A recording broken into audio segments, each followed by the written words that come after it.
Nah, dalam hal pemaknaan Asmaul Husna, kemarin dijelaskan tentang hal perkara Asmaul Husna 99, yakni 100 kurang 1. Ya, innalillahi tis'ata watis inasma. Mi'atan ila waidah. Man asoha dakholal jannah. Hadis riwayat Imam Bukhari. Ya. Disarah, diperjelas oleh Imam An-Nawawi Al-Bantani. Sampailah pemaknaan tersebut kepada kita, alhamdulillah. Sesungguhnya Allah Subhanahu wa taala memiliki 99 nama, yakni 100 kurang 1.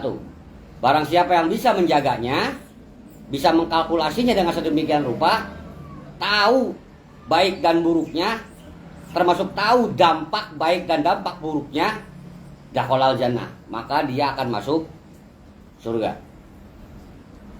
Pemaknaan dari ayat ini, dari hadis ini adalah terdapatnya sosok seseorang yang ada pada dirinya, yaitu 99 Asmaul Husna.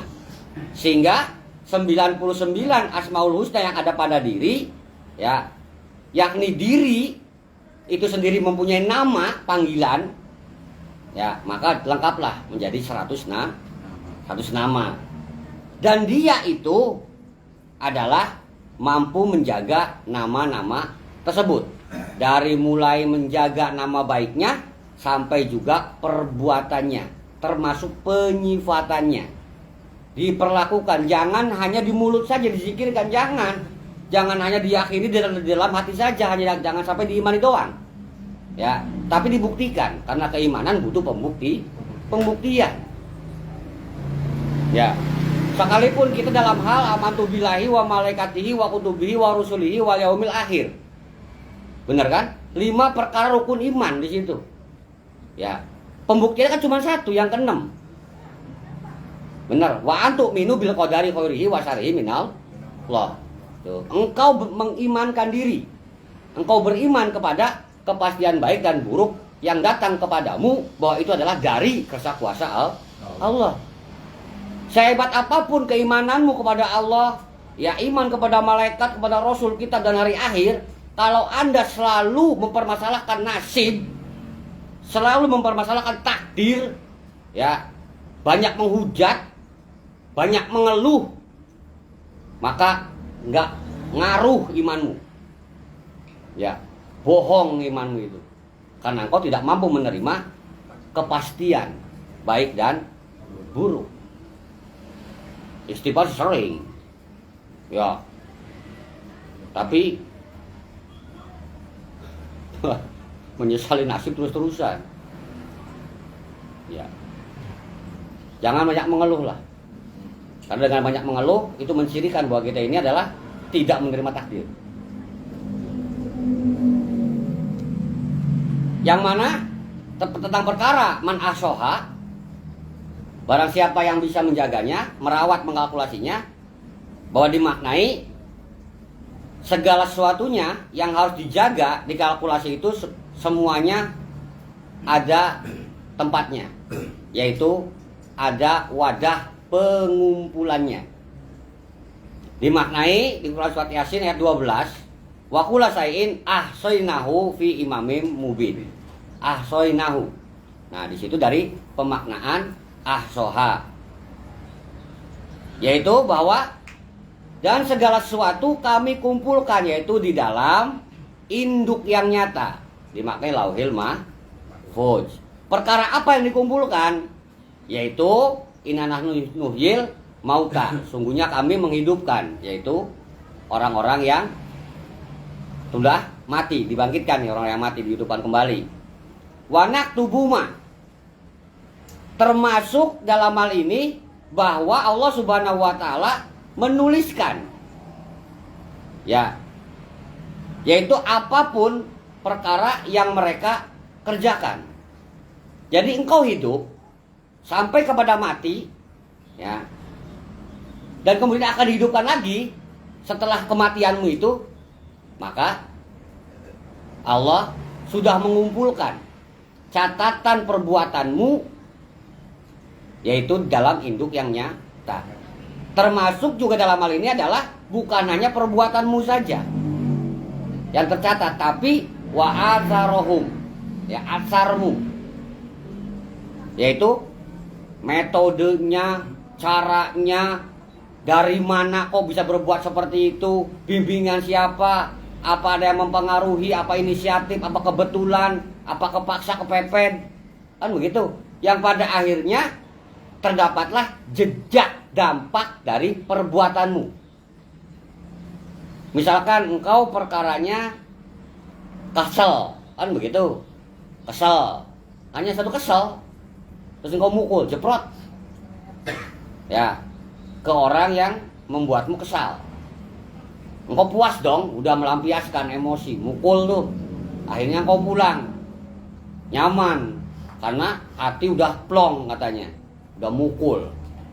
Tahu nggak kalau yang dipukulmu itu ya pas mengenai urat sarafnya atau urat nadinya, misalkan urat baliknya atau pembuluh darahnya, kemudian bengkak, ya, gara-gara bengkak manastis, gara-gara bengkak manastis dia meriang, dia nggak jualan, nggak kerja, ya, nafkah nggak terpenuhi, 3 hari dia terbaring, istrinya ngamuk-ngamuk, anaknya butuh jajan marah-marah, ya, yang kemarin hutang dijanjiin mau bayar karena nggak usaha karena dipukul olehmu, ya, jadinya siang nagih hutang jadi arogan, gara-gara satu kan, hanya engkau mukul kan, banyak dampaknya kan, dan itu semuanya tercatat, terkumpul, terkalkulasi semuanya oleh Allah Subhanahu Wa Taala melalui malaikat atid dan roh.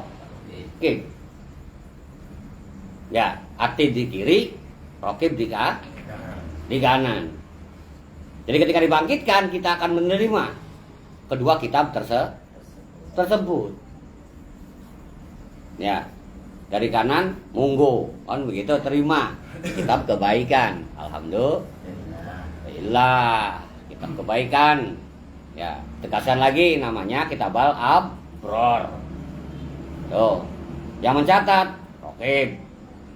Diserahkan berupa buku rusdi, yakni ke langit Iliyin, langit ke-6, ya, di atasnya langit ke-6, persis di bawahnya langit ke-7, di bawah Arasy, di dekat para malaikat muqarrabun. Sedangkan kitab kesalahan, kitab keburukan, itu pencatatnya adalah atid, ya, itu ada di kiri. Kitabnya namanya kitab fujar, ya, fujaro, atau kitab fajar, yang nanti akan disimpan di langit ke-5, yaitu di rob-rob, di rob-rob bagian bawah, yaitu di sijin, tempat di rob-rob yang paling kotor, yang paling rendah, yang paling jelek. Di langit ke-5 namanya sijin. Ya, kitab keburukan ada di sisi kiri. Barang siapa, dalam hal ini laman asoha, barang siapa yang bisa menjaganya, mengkalkulasinya, tentunya pribadinya dong. Kita sudah berbuat apa? Seharusnya kan kita sadar pada dampak baik dan buruknya. Ya, jangan sampai kau mengingat keburukannya saja, atau jangan sampai kau mengingat kebaikannya saja. Harusnya keduanya dong. Ya, begitu kita ingat kebaikan, ya udah, lanjutkan. Begitu ingat keburukan, maka perbaiki. Ya, lantas bagaimana dengan keburukan orang-orang yang beriman? Apa cukup dengan istighfar? Tidak. Apa cukup dengan tobat? Seharusnya cukup. Tapi untuk menuju kepada tobat melalui istighfar, haruslah dulu menempuh suatu hukum denda, hukum bebersih. Dan bagaimana cara mengetahui kesalahanmu? Kan begitu? Bagaimana cara mengetahui kesalahanmu? Bagaimana kita mendapatkan sedikit bocoran dari malaikat atid? Ya, buka tangan dirimu, baca kunci, tanyakan kiparat gua berapa habisnya tangan kiri, hitung dari jari kelingking. Ada isyarat secara keilmuan untuk menghitung. Sedikitnya ada bocoran kesalahan, ada bocoran yang harus engkau bersihkan di situ dari dosa dan perdosaan. Dimaknai dengan kafarat, hitungnya pakai tangan kiri. Termasuk ketika engkau dihawarik pertama kali tanpa kunci, buka tangan kiri, kemudian tangan nekuk satu sebagai tanda. Begitu nggak? Bener nggak? Kalau enggak berarti yang mengkhawatir dijewer nanti. Ya. Lah tiba-tiba engkau nekuk jempol. Sakti banget kan begitu. Hati-hati, tangan kiri, bro. Dengan jempolanmu justru ini rawan kepada maksiat, rawan kepada dosa perdosaan, rawan untuk engkau segera berkiwarat. Bukan hebat, hebat jempol nekuknya. Hati-hati dengan jempolanmu. Ya, sebagai orang yang tegas, dihargai, orang jempolan lah gitu tuh. Justru dari situ loh. Bahaya belai, ya, termasuk balakmu itu. Wah, alhamdulillah saya mah rakyat biasa kecil gitu. Ya, hati-hati ini juga. Orang yang selalu mengentengkan masalah, chill. Bisa enggak? Chill. Lillahi ta'ala lah. Masa enggak bisa? Ayo, nganggap enteng semuanya. Hati-hati nih. Ya. Saya hebat-hebat jempol enggak bisa buat mobil. Wah, ini kecil juga. Bisa masuk. Lancip. Ya, masuk lurus luar bengkok kayak ini. Ya. Ini hati-hati nih. Sekalipun yang nekuknya tangan tengah, jari tengah, ingat kiri loh. Tengah dimaknai oke lah kaya katanya. Ya, justru harus hati-hati. Kekayaanmu ini nih rawan kepada kesalahan nantinya. Ini sebagai petunjuk kehidupan, sebagai syarat ya yang harus engkau ketahui. Dari jalur sinilah nanti bahayamu muncul. Ya. Iya, tak suruh datang semua perwakilan jadinya. Yang mau terangin.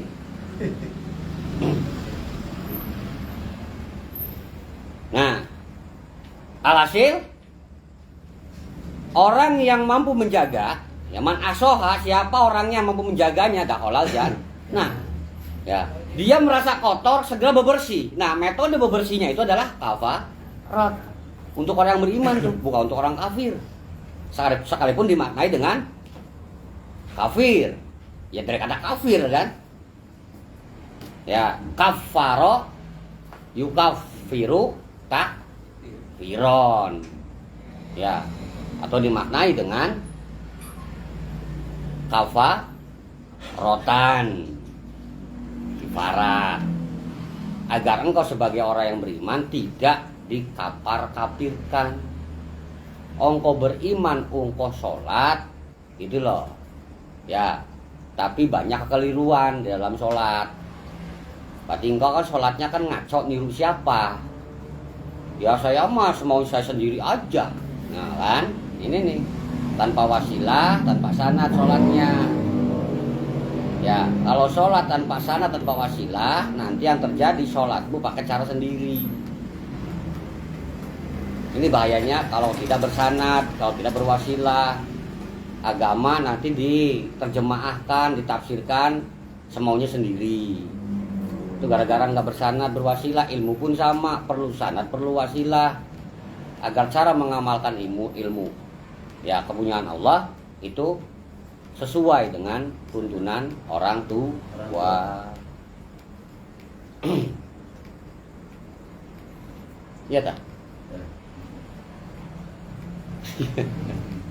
Iya sih, betul. Tapi kadang kitanya, ya, kita kan tahu bener zaman dulu orang tua hal mandi aja, ya, itu kan jongkok ya,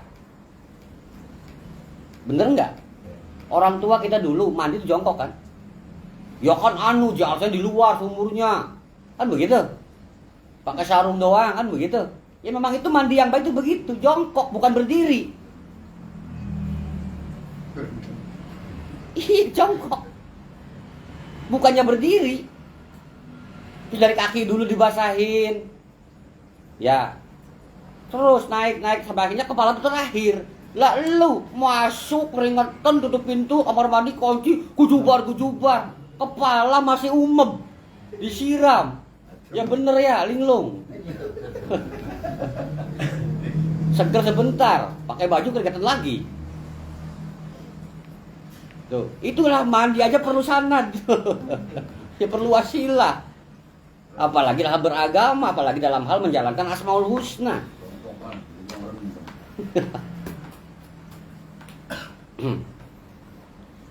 Nah, dalam hal perkara baik dan buruknya semuanya terkumpul dalam induk yang nyata atau kitab Lauhil Mahfuz. Jadi An-Naba 29 wa kullu syai'in ahsainahu kitaba. Semuanya terkumpul dalam suatu kitab. Ya. Tentang perkara keburukan dalam suatu kitab, dalam perkara kebaikan suatu kitab tersendiri, nggak bercampur tuh. Ya, karena kekuasaannya beda-beda. Atin roh. Oke. Begitu. Kitab di sana, lu-nya kan masuk alam kubur. Siapa yang meriksa? Mungkar nakir. Jika kesalahanmu, keburukanmu mendominasi kehidupan, maka di alam kubur diperiksa oleh malaikat yang memeriksa kemungkaranmu, ya, yaitu adalah malaikat nakir. Tapi bagi orang yang dia tebal kitabul abrornya, ya banyak pahalanya, bersih daripada kotoran hidup, maka yang memeriksanya adalah malaikat Bashar Mubashir. Nah, jadi jelas man asoha di sini adalah perkara engkau menjaga amaliyah. Nah, jika itu adalah suatu perbuatan dan mengarah kepada dosa ataukah keridoan, Anda kan tidak tahu kalau tanpa petunjuk, kalau tanpa wasilah, kalau tanpa sanad, kalau tanpa bimbingan, itu kan nggak tahu. Maka agar tahu maka harus mencari tahu. Iya. Jika ingin tahu ya berarti minta tahu. Ke siapa? Iya, Mang Wawan. Iya, yang serba tahu. Iya. Iya. Ya cengek naon, cengek tahu tuh kan, tahu semua. Ya wadah naon, wadah tahu.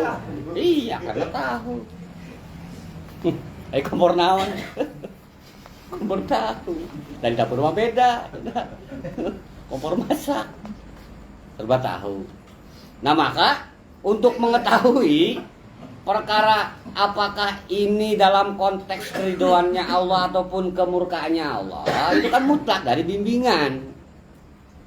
Ya, maka sekalipun man asoha dakhalal jannah, ini nggak semudah itu masuk surga, nggak segampang itu Anda menjaga amaliyah. Ya gampang, dosa mah tinggal diperbaiki. Dosa mana diperbaiki? Di mana-mana dosa mah dosa. Ya, nggak bisa dirubah, dosa tetap dosa. Ya diganti dengan perbuatan baik, ya beda judul mang. Karena aturan mainnya juga ada timbangan. Engkau terlanjur berbuat dosa banyak, imbangi dengan perbuatan baik yang banyak. Dosanya lu istighfarkan, bebersih. Bukannya dosa dirubah jadi kebaikan. Ya. Nah, dalam hal perkara yaitu engkau menjadi man asoha, berarti menjadi abdinya asoha. Kan begitu. Nah, pemaknaannya engkau mengibadahkan diri terhadap kehadiran zat ilahi Rabbi Allah Subhanahu wa taala yang mempunyai asoha atau haso, yaitu al-muhsi. Berarti engkau Abdul Muhsi. Pakai sod ya, bukan pakai y. Kalau pakai y Abdul Muhyi nantinya. Ini Abdul Muhsi. Jadi yang maha mengkalkulasi, yang maha menjaga, merawat, mengumpulkan. Untuk menjadi Abdul Muhsi harus syarat dengan bimbingan. Bimbingan mana benar, mana salah. Ya, dan dibutuhkan ketegasan dalam hal mempertahankan salah dan benar. Dan dalam hal mempertahankan salah dan benar, juga memunculkan salah dan benar, itu pun harus butuh keberanian, kejujuran, ya, termasuk kebenaran, termasuk kenal waktu. Berani benar jujur, nggak kenal waktu, mati konyol Anda. Ya, ada orang mabok, mabok aja lo, sholat sana. Yang terjadi apa? Bubar orang maboknya, apa botolnya mampir satu ke kepala?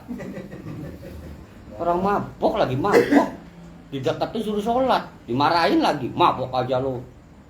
Ya maksiat mulu, neraka lo, kafir lo. Sholat sana. Iya, itu pentung ya. Nah, itu karena gara berani benar jujur tapi nggak kenal waktu. Begitu jadinya. Maka butuh kenal waktu. Nah, itu ada pada pemaknaan Asmaul Husna Al-Jabbar. Jadi, untuk menjadi Abdul Muhsi sekalipun, Abdul Ghani sekalipun, ya, Abdul Fattah sekalipun, wajib mempunyai ketegasan, gagah perkasa dalam hal mempertahankan benar, ya, diperjalankan, salah tinggalin. Butuh keberanian, yaitu al-jabbar, ketegasan. Maka dimaknai gagah perkasa. Nempel kepada sosok abdi, Abdul Jabbar, sebagai kunci utama, gerbang utama, pintu pertama. Misalkan pintu pertama di sini apa? Rolling dong. Kan begitu. No. Ini Abdul Jabbar nih. Untuk bisa masuk, naik ke atas kamar mandi sekalipun, atau memasak mie dulu, ini buka dulu ininya. Iya. Untuk menjadi abdi-abdi yang lain, terbukanya kunci rahasia dunia akhirat itu ada di depannya, itu Abdul Jabbar. Jadi ilmu kita ini dari wasilah keasmaan itu tidak untuk gagah-gagahan. Ya, tidak untuk sombong-sombongan. Ya, justru untuk keprihatinan. PR-nya banyak kita untuk mencetak diri jadi Abdul Rahman, Abdul Roja, Abdul Sobar, Abdul Syukur. Banyak PR-nya. Ya, sekalipun engkau Abdul Sobar yang selalu sabar dalam setiap kondisi, kesabaranmu dasar hukumnya apa? Sampai tidak bisa goyah kesabaranmu tuh. Berarti kan sabarnya meniru sabarnya ulul azmi, dan itu butak dari bimbingan Jibril. Lah itulah Jibril sama dengan Abdul Jabbar. Paham? Iya, karena Abdul, Abdu atau Abdun, kan begitu. Ini sama dengan Il. Il ini Abdun. Jadi Jabroil adalah Al-Jabbar Abdi. Nah, ini beda penghidupan saja perkaranya. Ya, yang ini mah mudhof ilain baru mudhof, yang ini mah mudhof dulu baru mudhof ilain. Artinya tetap sama, yaitu abdinya Allah ingkang gagah perkasa, atau segala keperkasaan Allah ada pada diri abdi. Jadi dimaknai Allahu Jabbar dan juga Jabbarullah. Ayo, yang ilmu asma masih mau sombong-sombongan, mau masih gaya-gayaan, gagah perkasa itu dalam hal menetapkan hak dan batil, bukan gagah acting-actingan, ya, bukan gagah-gagahan bikin konten, ya biasa aku gitu kan, nggak begitu.